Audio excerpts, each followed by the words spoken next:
लंबा कद, कसा हुआ गठीला बदन, सोने की तरह चमकता हुआ पीतांबरी रंग, मदहोश कर देने वाली गहरी और बड़ी बड़ी आंखें, तीखे नैन नक्श, काले घने घुंघराले बाल और सूर्य की आभा लिए चमकती हुई त्वचा। यूं कह लीजिए दिखने में उस नौजवान की आत्मा साक्षात कामदेव का अवतार थी।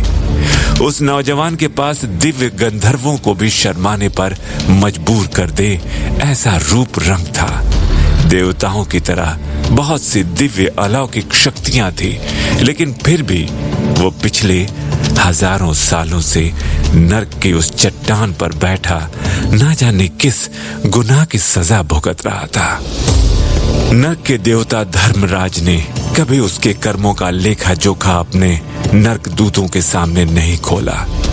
इसलिए पिछले हजारों सालों में ना तो उसने किसी से बात की और ना ही उस चट्टान से कभी नीचे उतरा था। उसे वहां किसी भी आत्मा से, उस दुनिया से और उस नर्क से कोई मतलब नहीं था। वो तो जब से यहाँ आया था तब से बस वहीं बैठा एकटक दूर क्षितिज की ओर देखे जा रहा था। उसके मन में न शांति थी और ना ही शोर था। अगर कुछ था तो बस कभी ना खत्म होने वाला इंतजार।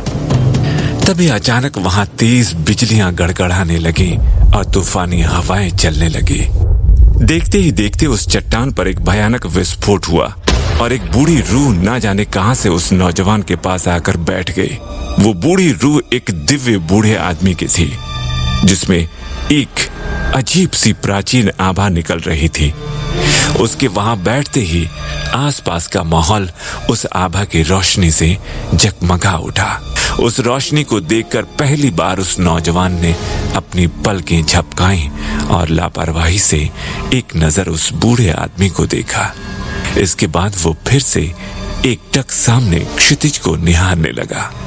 दरअसल पिछले हजारों सालों में ये पहली बार था जब नर्क में उस नौजवान की मुलाकात किसी दिव्य आत्मा से हुई थी, लेकिन फिर भी उसने दोबारा उसकी तरफ पलट कर नहीं देखा और वापस अपने ख्यालों में खो गया। जैसे ही उस बूढ़े आदमी की नजर अपने पास बैठे उस नौजवान पर पड़ी तो उसकी आंखों में एक अजीब सी चमक आ गई। दरअसल पूरे नर्क में केवल वो नौजवान ही एक ऐसी दिव्य आभा से घिरा हुआ था जिसने उस भयानक नर्क की आग को भी शांत कर दिया था। कुछ देर तक यूं ही मुस्कुराते हुए उस नौजवान को देखने के बाद उस बूढ़े आदमी ने वहां पसरी हुई गहरी खामोशी को तोड़ते हुए नौजवान से पूछा, क्यों बरखुरदार, इस भयानक नर्क में रहने के लिए तुमने कौन से गुनाह किए हैं? तुम यहाँ की किसी पापी आत्मा की तरह तो नहीं दिखते। पिछले हजारों सालों में ये पहली आवाज थी जो उस नौजवान के कानों में पड़ी थी।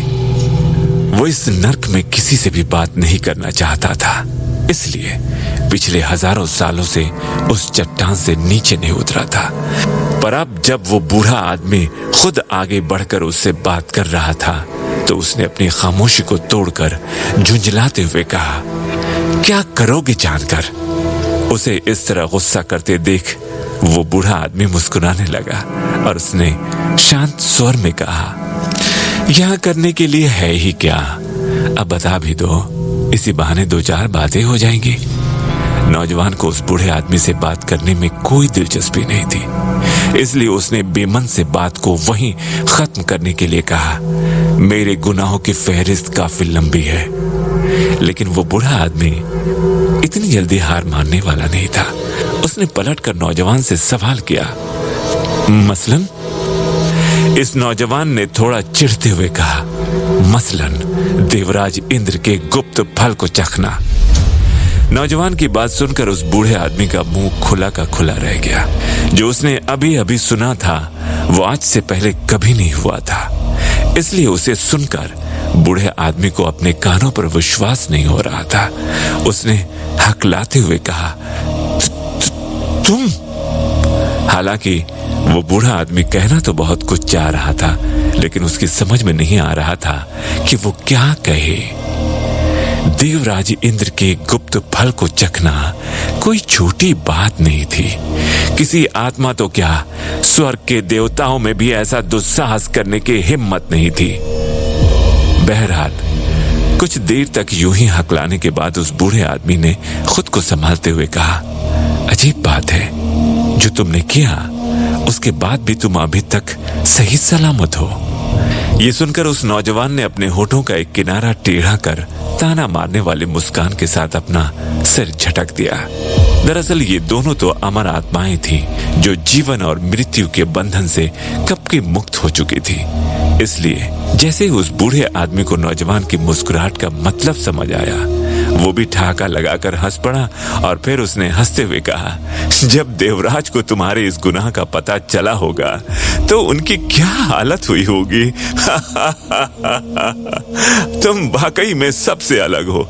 वैसे तुम्हारा नाम क्या है? उस बूढ़े आदमी का सवाल सुनकर नौजवान ने तेज आवाज में गर्व से कहा, राधे, राधे है नाम मेरा।